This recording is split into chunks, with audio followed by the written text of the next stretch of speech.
Today on 7th Circle Gaming, we analyze Cyberpunk 2077.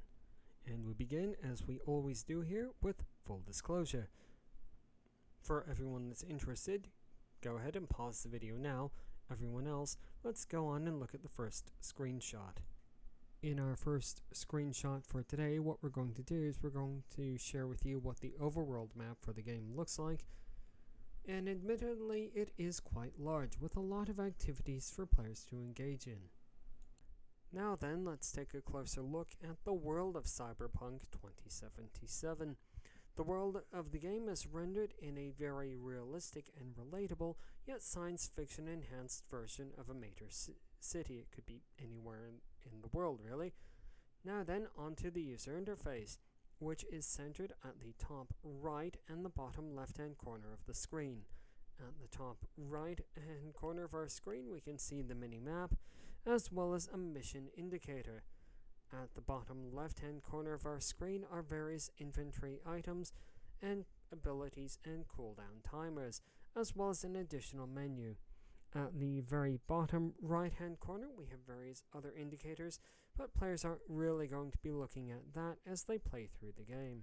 Now then, let's move on and take a closer look at one of the other major aspects of the game, which is inventory management. All of the items that we can see on the screen have statistics attached to them for players to attempt to optimize and maximize as they progress throughout the game. In this screenshot, we're going to take a look at another one of the major aspects of the game, which is character customization. Players are able to allocate their skill points that they obtain through leveling up to any one of 6 different skills.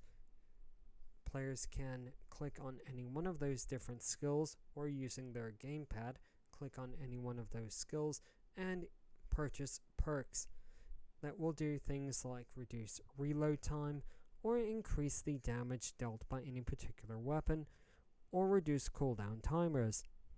That's all the screenshots we have to share with you today, so let's now move on to our first proper chapter, which is, as it always is, immersion. Here the game has earned a 10 out of 15, a very immersive game as we might expect from this publisher and developer. We don't have very much additional to add to this, so let's now move on to difficulty. For difficulty, the game has earned a score of 8 out of 15, above average, but certainly not perfect by any means.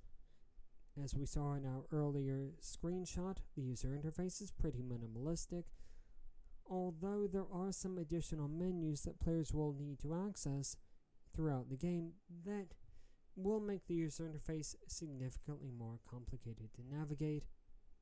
The key commands for the game are pretty typical for the open world genre, although there are some items that are particular to this game that players will need to acclimate themselves to.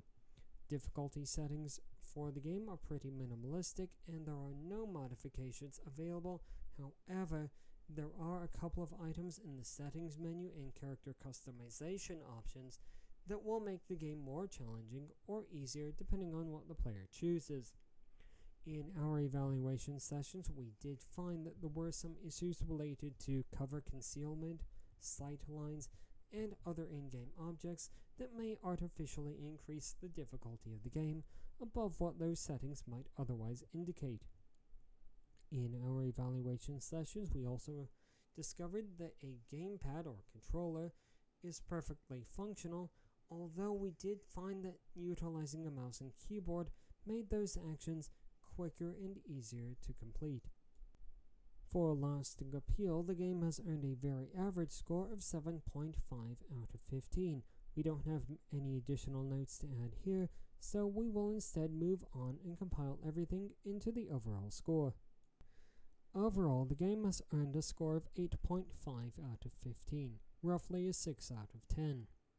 What's pushing the score up is immersion and, to a lesser extent, lasting appeal, which leaves difficulty as the sole item that pulls it down.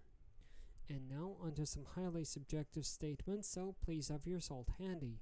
While the game does provide 3 starting character archetypes for players to choose from, These really don't do much after the prologue except for provide some additional dialogue options.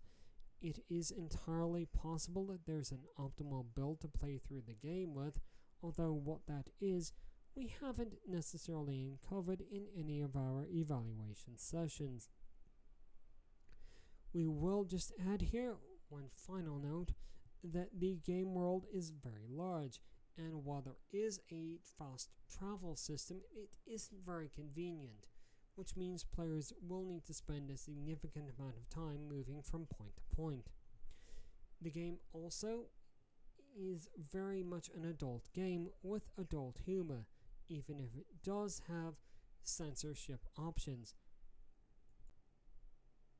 On that note, we do thank you very much, everyone who watched all the way to the end of the video.